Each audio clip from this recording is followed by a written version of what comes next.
আপনারা দেখছেন গণপ্রজাতন্ত্রী বাংলাদেশ সরকারের মাননীয় প্রধানমন্ত্রী জনাব তারেক রহমান এমপি ইতিমধ্যে ঢাকার আর্মি স্টেডিয়ামে এসে উপস্থিত হয়েছেন এবং তার সাথে রয়েছেন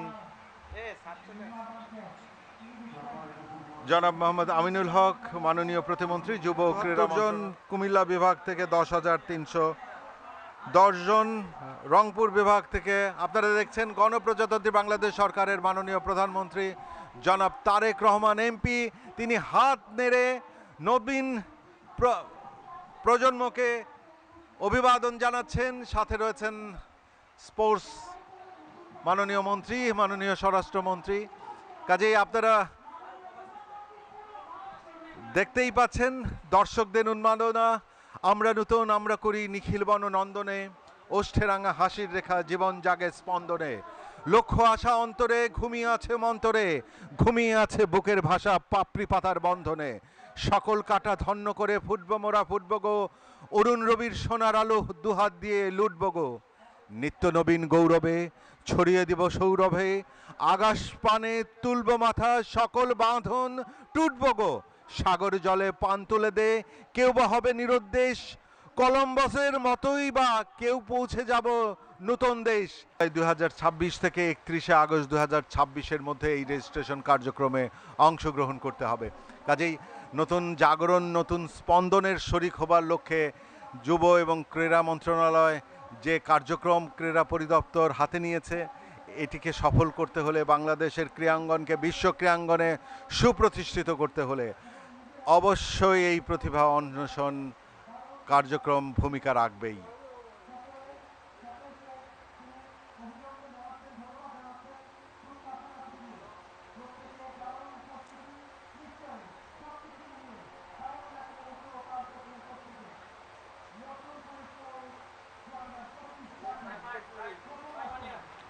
নতুন করে স্পোর্টস 2025-26-এর তারেক জিয়া, মাননীয় প্রধানমন্ত্রী জনাব তারেক জিয়া এমপি, ওনাকে আপনারা লক্ষ্য করছেন পর্দায়। উচ্ছ্বাসের বাঁধ ভাঙা এই জোয়ারকে প্রতিহত করা বেশ সিকিউরিটিদের বেগ পেতে হচ্ছে, কিন্তু তারপরেও আমরা নতুন আমরা করি, যেহেতু নতুন করি স্পোর্টস 2025-26। আপনারা দেখছেন মাহবুবুল আলম যুব এবং ক্রীড়া মন্ত্রণালয়ের সচিব, তিনিও রয়েছেন মাঠে।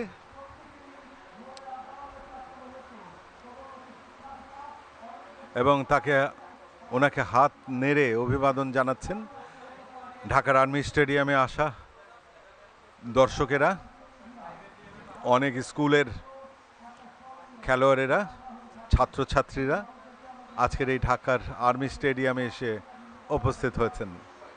আবারও হাত নেড়ে উচ্ছ্বাস প্রকাশ করছেন। এই উচ্ছ্বাস অবশ্যই প্রশংসার দাবিদার এবং অতি সম্প্রতি শেষ হয়ে গেল ফিফা ওয়ার্ল্ড কাপ ফুটবল। এর উন্মাদনা শেষ হতে না হতেই যুব ও ক্রীড়া মন্ত্রণালয় নতুন করে স্পোর্টস এই কার্যক্রমের যাত্রা শুরু করল। 2026-এর এই যাত্রায় 25-26-এর আজকেই সেই সমাপনী দিন। আর এই সমাপনী দিনে আপনারা দেখছেন মাননীয় প্রধানমন্ত্রী তিনি ফিরে যাওয়ার চেষ্টা করছেন ভিআইপি লাউঞ্জে, কারণ সেখানে বসেই তিনি আজকের এই ম্যাচটি, দ্বিতীয়ার্ধের ম্যাচটি তিনি উপভোগ করবেন। ইতিমধ্যে 3টি গোল কিন্তু রংপুর বিভাগ রাজশাহী বিভাগকে দিয়ে ফেলেছে, অর্থাৎ 3-0 গোলের ব্যবধানে রংপুর বিভাগ এগিয়ে।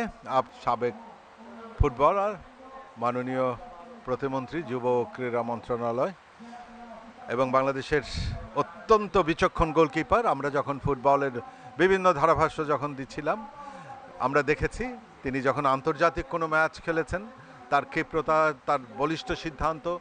আপনারা দেখছেন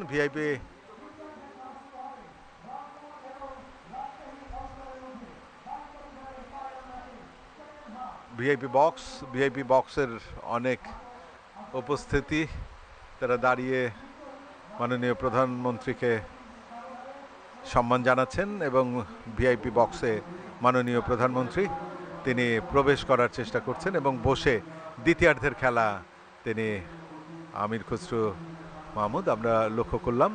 মাননীয় মন্ত্রী মাননীয় স্বরাষ্ট্রমন্ত্রী সালাউদ্দিন আহমেদ এমপি, আমিনুল হক সাবেক ফুটবলার, মাননীয় প্রতিমন্ত্রী যুব ক্রীড়া মন্ত্রণালয়, এছাড়া মন্ত্রী পরিষদের অনেক মন্ত্রী বর্গ তারা এসছেন।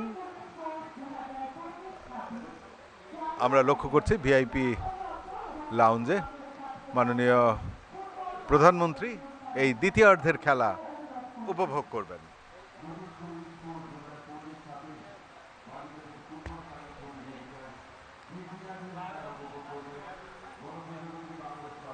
শহীদ রাষ্ট্রপতি জিয়াউর রহমান 1976 সালের নতুন কুড়ি বিটিভির যে অনুষ্ঠানটি ছিল সেই অনুষ্ঠানটি তিনি যেভাবে উৎসাহ উদ্দীপনা জাগিয়ে জনপ্রিয় করে নতুন প্রজন্মের শিল্পীদের তিনি তৈরি করেছিলেন, আজ সেই ধারাবাহিকতায় 2026-এ এসে গণপ্রজাতন্ত্রী বাংলাদেশ সরকারের মাননীয় প্রধানমন্ত্রী জনাব তারেক রহমান এমপি তিনি নতুন কুড়ির স্পোর্টসের শুভ যাত্রায় শরিক হয়ে আজকের এই সমাপনী অনুষ্ঠানে তিনি উপস্থিত হয়েছেন এবং এই নতুন প্রজন্মের এই নতুন কুড়ির স্পোর্টস থেকে